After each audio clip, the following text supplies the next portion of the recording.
Hi guys, welcome back. I'll act like as if I didn't go anywhere. I'm sorry I was gone for so many days, but I need to be confident that if as if my mic's working. So how do we check it? How do we check it? We check it like this. Yeah, it's working. Okay. Anyways, so sorry. So the thing is, I was gone for so many days because I was trying to do nothing. I was just trying to fuck out. So okay, we'll just start with what we left with.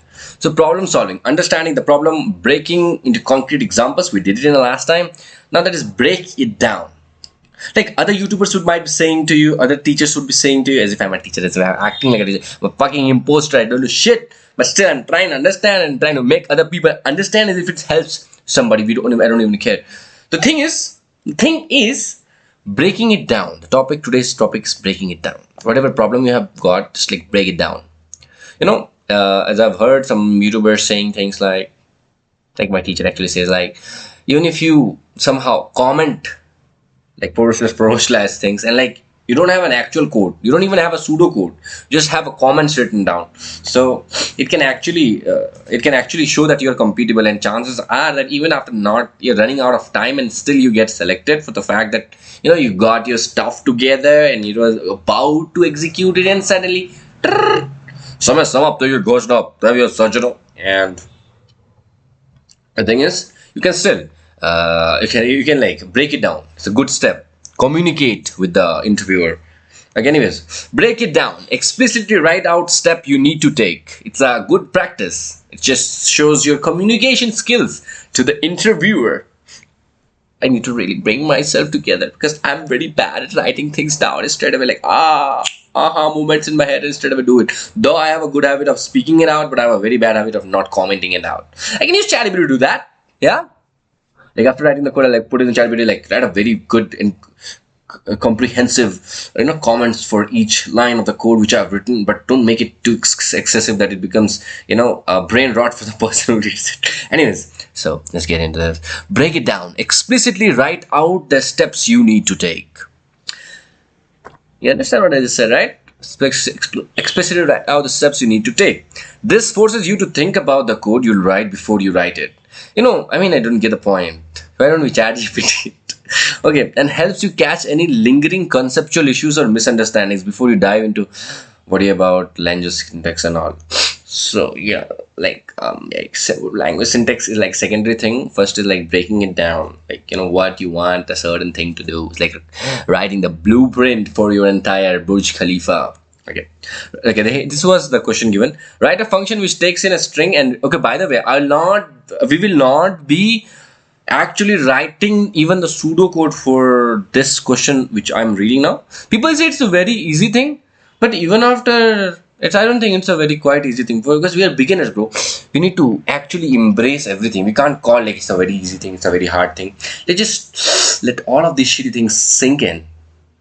Okay, counts each character in the string. Okay, well, let me just read it. So yeah, we will not be actually writing the code for this right now. We'll just be writing the comments, explicit steps. That's why I'll not even write. I'll just copy it from the teacher I just learned it from.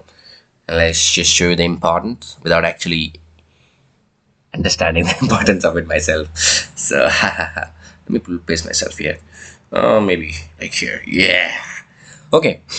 Write a function which takes in a string. Okay, so we'll have to write a function keyword, function name in parentheses. We need to put a parameter. We'll name it str. Let's say string str or anything we can write, right? And that str will be a variable which will actually contain a string. Okay, that will take in a string. A function taking a string. That is how a function takes in a string. Yeah, that's how it takes a string. I'll show you. I don't think we have more slides. We do have slides. Okay. Yeah. So a string and returns the counts of each character in the string. So it's just like it will be like, okay.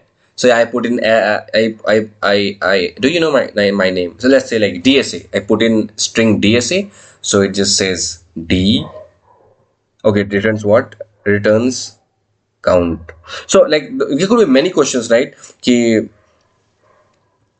Like can we use any method? Can we use this? Can we use that? In my brain would be like, what kind of output do you want? Do you want an object output, like a return, or do you want the result to be in the form of an object, that is curly braces or thing, or do you want it to be in the form of square bracket, that is array? You want the output to be in the form of an array. This could be the question. Like questions could be like, do you want the output these questions for the interviewer, okay? Interviewer, and we are the interviewee.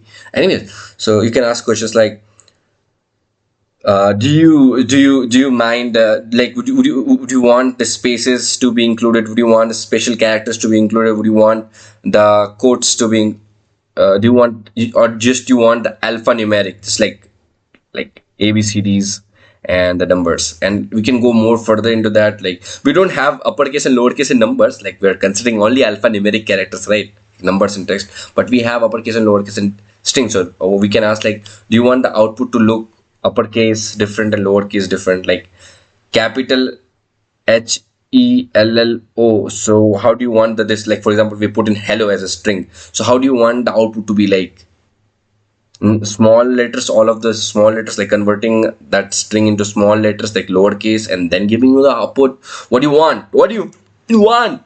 Like that can actually like piss off the interviewer. I don't know, man. I don't know. So okay, this is how it should look like.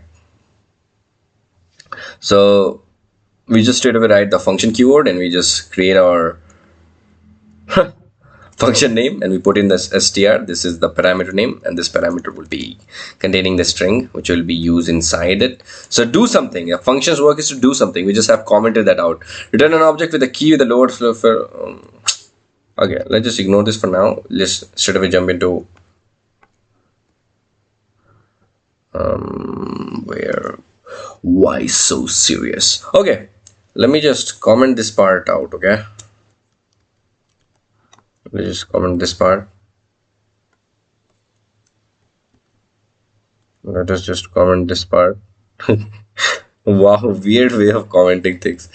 Okay, it didn't help, but did help. So can you look here? For example, our function is char count, and if we pass in the text hello, so my output should look like small h, small e, small l, and giving us the count. There are two l's here, so it just returns 2. Like you can see, the object containing all of this crap, right? For example, there's a char count, char count, and we have dot, we have exclamation sign, semicolon, we have this square bracket, and spaces also are there, you can see. But you know what is the output? That's the same as the upper one.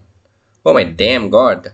So my point is, it will ignore everything. It will just consider alphanumeric characters. So here is this comments written, make an object to return at the end. So we need to just straight away create initialize, or basically create an object. We'll learn that in the next lecture, because I myself don't know right now how to do it. I'll have to actually do some homework. Loop over loop over the string for each character.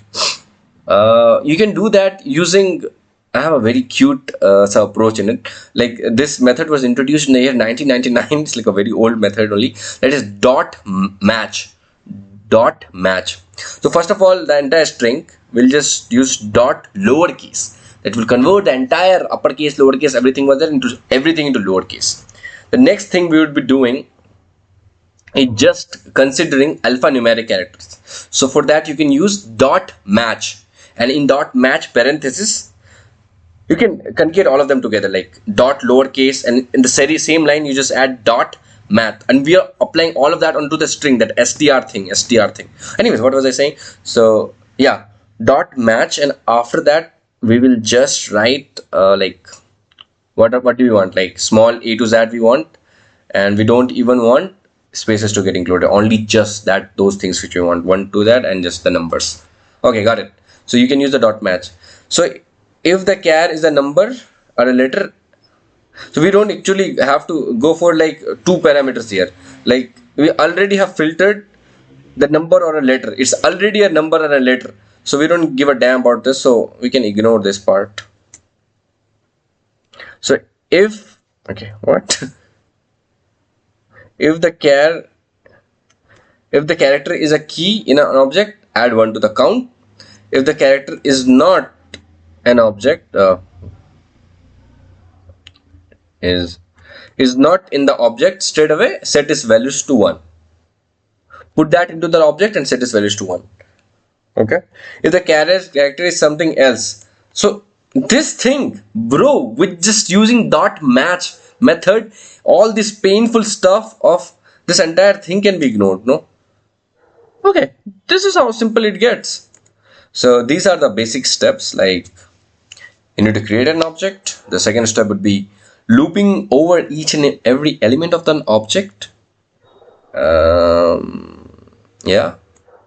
We don't even have to loop over each and every element of an object. Do we have to? Yeah, actually we have to. Because if we don't, like, we need to create an array actually. Okay, on that array we will be performing all of these actions. So on those array elements we have to loop over, and you know what I'm talking about, right? So we'll be catching up in the next video. Till then, take care. It was a very interesting video. It's all about breaking it down.